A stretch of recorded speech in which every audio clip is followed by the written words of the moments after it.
Nice to chat with you again. The Lion of Newcastle, Tolu Akinyemi. Always a pleasure talking to you. You know that. My name is Oloyede Taiwo. Lagos is killing me. Lagos is killing me, you know. But you're in the UK now. Hey, UK is blessing me. I know. You look really different. UK is blessing me, you know. You look different. You know, all the way from Lagos, it was to UK. It's like coming out of the darkness that covers you. You know, black as the pit from pole to pole. Yes, sir. I like that particular poem so much. It gives me the momentum I need. The poet in you will always speak. We always speak. Your book launch was so interesting. Gosh, as in we can't.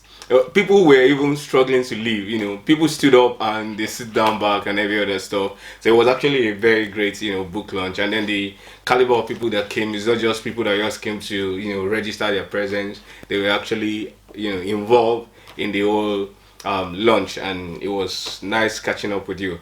So to further the launch, this is like a post-launch. So to further the launch of your book, for the viewers to get an inkling into what you've been doing. So what actually inspired the Awaken Your Inner Lion? Yeah, I believe that everyone has a lion within. We all have, you know, talents that people do not unravel. So Awaken Your Inner Lion was written to inspire people to move from here to there, to dream, and to also you put their gift and talent to use. That there's something in you that needs to be awakened, and I hope that when people read it quickens something in them to come alive and awaken their inner lion. Wow. So how many books have you written in total?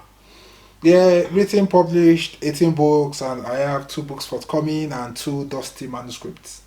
Wow, dusty manuscripts. Yeah.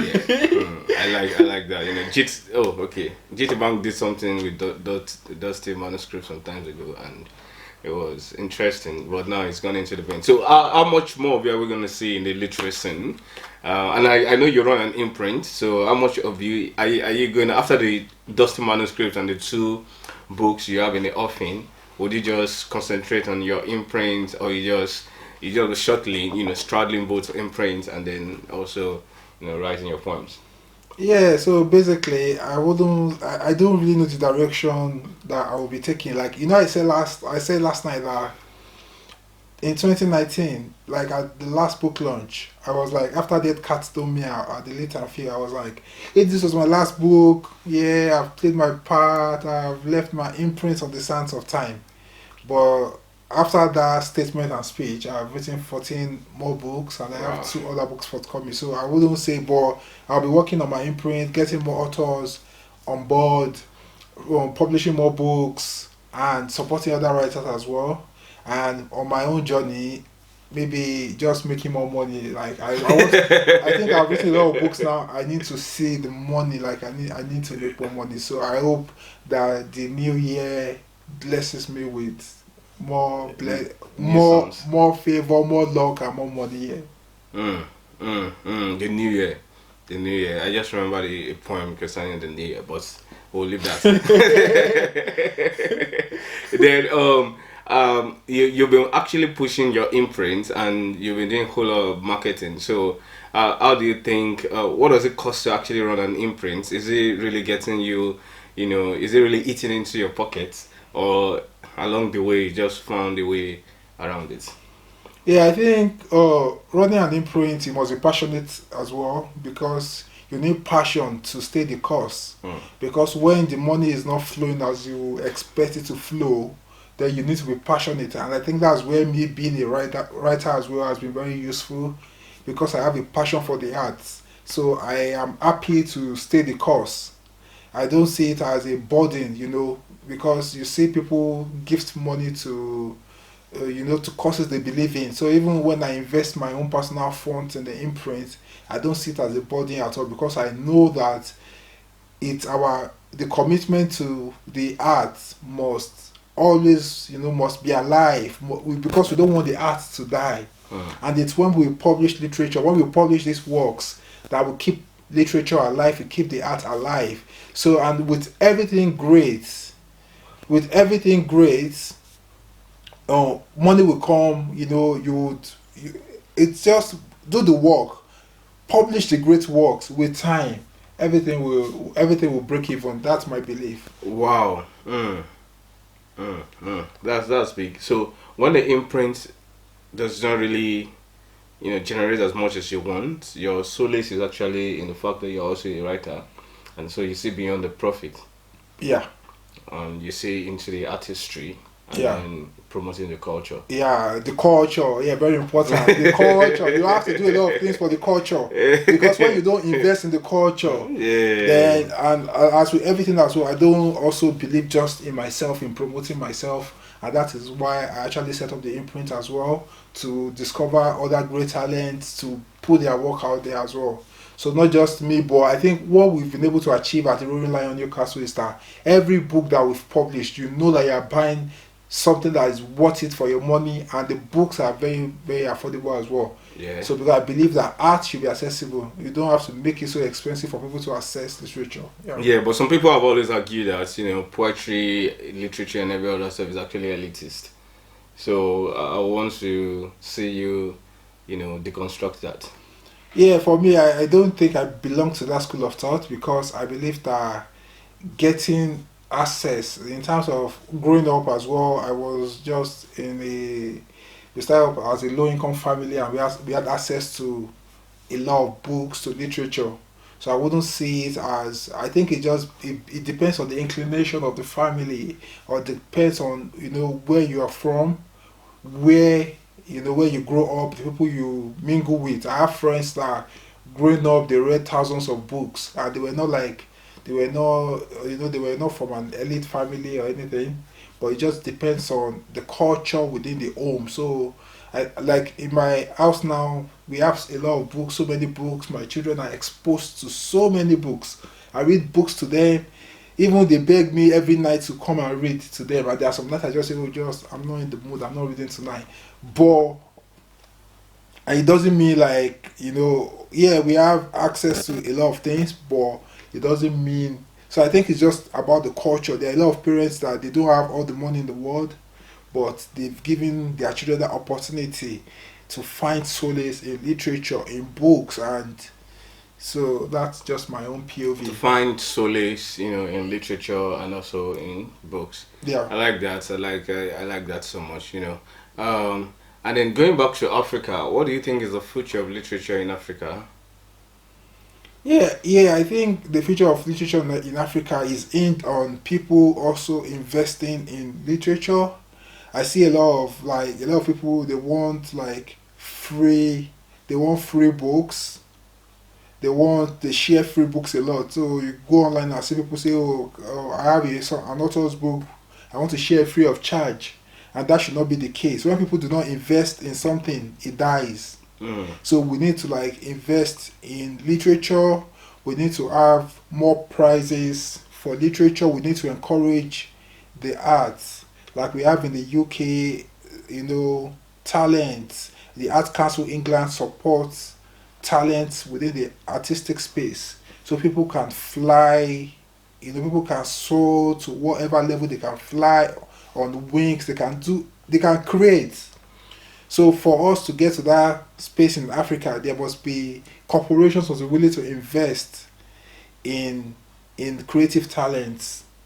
So because a lot of people have these talents, but they don't have the support to produce great works of literature. So I think there must be more funding, and even as Africans, we must read as well.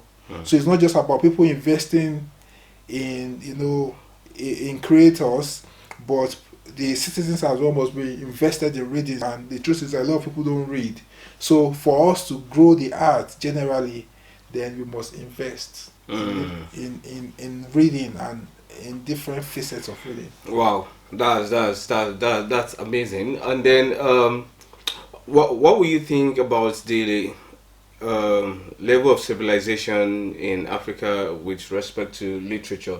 We claim that our elite are probably civilized, but I suppose that the literature actually tells the temperament of the intelligence of a particular society per time. So with the level of literature in Africa presently and how people are disposed to reading, do you think we really have people that are capable of donating, setting up trust to support the culture? Yeah, for me, I think most African leaders are majorly after their own self-interest. So they are after their own interest, not really the interest or things that will benefit the people. So that's why we are, like I said before, we've not there have been no major investment in terms of supporting the literary culture by the government, by private companies, corporations. They would rather invest in entertainment than invest in literature in the academia as well. So anyone who they don't really encourage people to like read to go after books. That's why you see that a lot of Africans don't want to read because they see their music stars drive Bentleys, drive the Cadillacs, Range Rovers, and etc. But they don't see someone, a great literary star, who they can say they can see maybe 20 music stars who are living the life. But when it comes to literature, probably they see a Chimamanda. You get where I'm coming from. So they don't see they don't see a whole lot of like literary stars who are doing well for them to say, oh, it's okay to embrace literature. So I think we need to change that circle as well. African leaders need to go above their own self-interest. Corporations must also not just look at what would appeal, say, oh, entertainment is appealing to everybody, but how can we make literature appealing to everybody? How can we make it juicy for a young boy or girl to pick a book to read? So I think we need to get to that level whereby we can encourage young people as well to say it might be profitable for you. It will be more profitable for you to pick a book to read than even to go and pay for a studio session.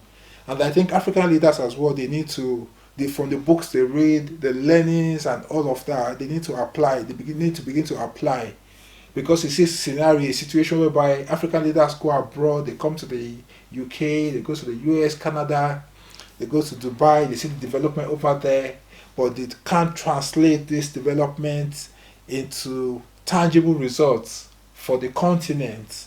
So we need to go beyond, coming abroad and seeing the good and just stashing funds in foreign jurisdictions to replicating the success stories rather than say, oh, there's gun shooting in the US as well, so it's okay for bandits to ravage a country like Nigeria.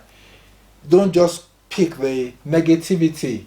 Also look at the good in the foreign countries you come to as well. And I think literature as a whole helps to help us to it helps to change our world view, the way we see the world, the way we see people around us, the way we see like different cultures as well. Wow, that's powerful. I think you have a billboard in Nigeria presently. What was the motivation for that? Yeah, so the motivation for that is to let young people believe as well that if Tolu Akinyemi can do it, I can do it as well. I have on the billboard, your dreams are valid. If you have to be anything, be kind. So it's just a message for young people or for anyone. And the good thing is that billboard is in front of a school. Young people, they can see it's tangible to them. Oh, this guy on this billboard has written a book. So it's okay for me to aspire to become a writer someday, to become an author someday. So it's just something to inspire young people to know that their own dreams are valid. If this guy who has written this number of books has done this thing, then I also can do it as well. And to also make it fashionable that people can write books. Writing books can be fashionable as well. So when you see a billboard with a music star or with whatever, promoting whatever, it's also fashionable for we writers also to let people know that yes, writing is something that we should be proud of as well. Wow. How do we create platforms for cultural talents to perform and also earn from their craft, rather than always inviting them to come and perform, and probably eventually free of charge, and they don't actually see any light in what they're doing. Some are probably frustrated. Like one just won a prize and it was all over the space. It was swooning. I was like, for the past 10 years, I've been trying to be this, that, but eventually it's been recognized and every other stuff. So at what points do we create platforms, or what do you think we need to do to make the fledgling cultural talents actually earn from the space without having to slit their wrist? Yeah, so like I said, like for literary talents to earn from their crafts, they need to create works first. So you need to create works that you can earn from, one, and not just creating works, creating outstanding works of literature, of art. Yeah, that's the first step. The second step is, apart from creating these works, so apart from creating these works as well, the way that you can earn for, you need to put yourself out there. You need to put yourself out there as well. So when you put yourself out there, people would know that, oh, you've produced work, that it's out there.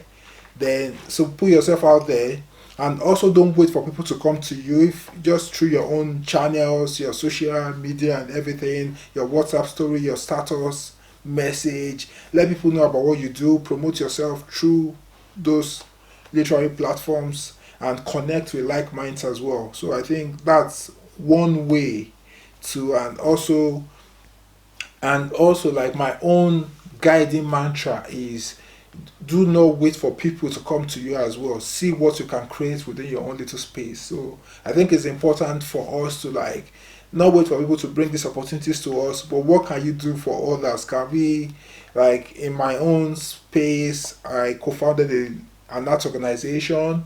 So that is one thing you can do for the culture. So you also think about, what can I do for the culture? And for you to, for like I said before, for you to earn money from your craft, you just have to be able to look at how you can create works, promote yourself, connect with like minds, put yourself out there, and see what opportunity comes your way. Wow, interesting. I know you actually juggle a 9 to 5 in quotes alongside with your strides in literature. How have you been able to juggle that without dropping the ball? Yeah, so I think it's just I love excellence in everything I choose to do. I always do go over and beyond to deliver outstanding results. So I think it's very, very important for us to, to have a commitment. For one, you want to tell people to awaken their inner lion. They want to see the results in your own life. You need the results to be able to coach people to achieve outstanding results. Then in your own personal life as well, you need to walk the talk. And so I think in my career, I try my best to put my best foot forward. In my writing, I try my best to put my best foot forward. And like I always tell people as well, whatever is important to you, you will always find time for whatever you think is important to you. So I think it's quite important for me as a writer to like just juggle it, be intentional about it as well. I don't actually force anything in terms of my writing or when to write. I don't have any strict deadlines.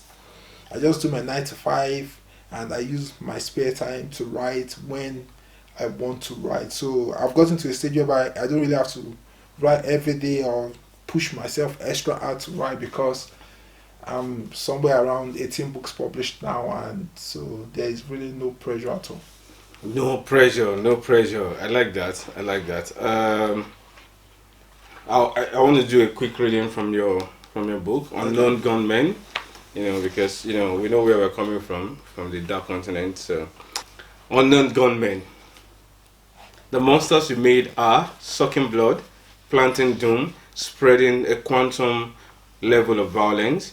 The monsters you groomed have grown thorns. The monsters we made have whitewashed our land with blood and will cheer on our albatrosses to doomsday. Okay, so do you quickly want to give us some analysis of this? Yeah, so basically, I think it's just for the reader to dissect. Like I've stopped like analyzing my poems or giving like a background in terms of what the poems mean. But I think it's just the same is set in Nigeria where we have these menace of unknown gunmen, and so the poem itself is self-explanatory in terms of the message within the poem. Yeah, so and it shows to us that when we start anything, any group to cause violence or to unleash mayhem, we never know the extent to which things can degenerate. Oh, that's brilliant. And your book, this for children's book.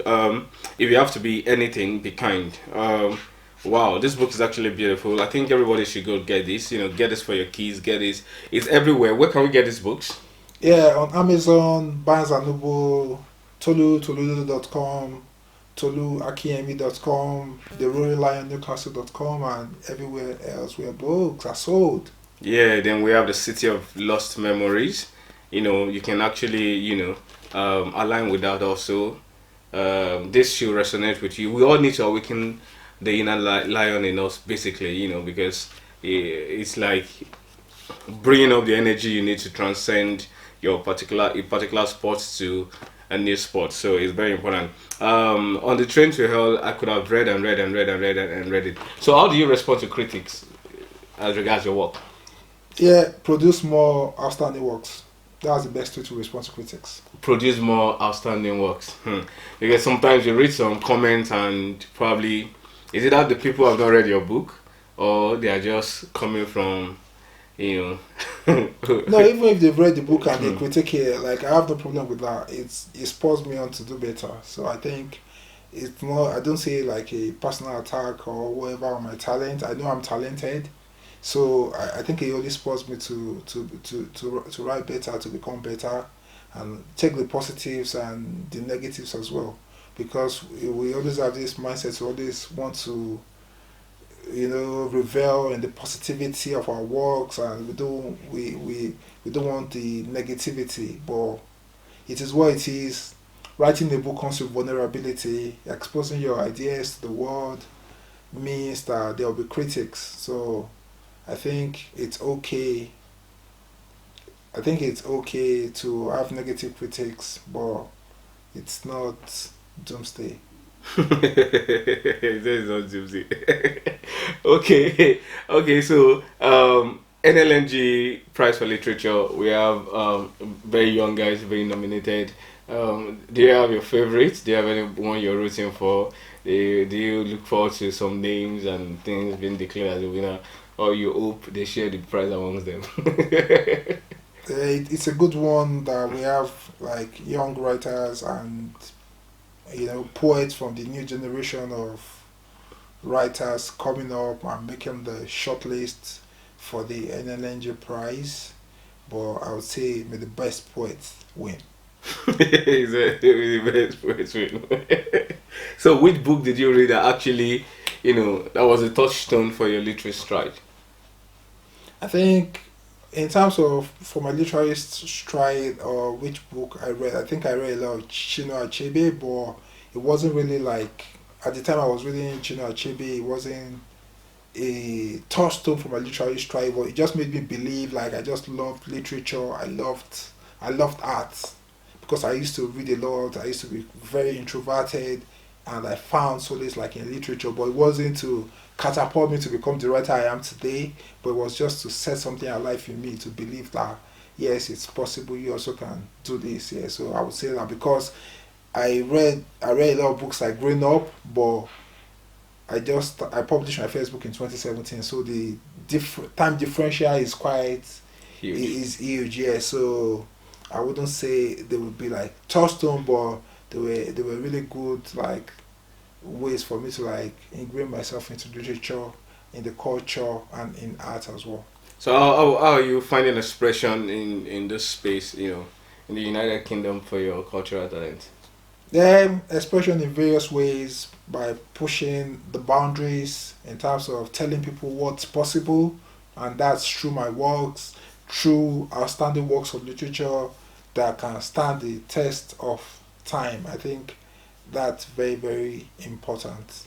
Through outstanding works of literature, putting myself out there, breaking the boundaries, and you know, performing my work in spaces, in various spaces, and letting people know that yes, there's a lion in town. Yes, there's a lion in town. Raw. So we need to roll before we roll out. Very important. So 1, 2, 3, go.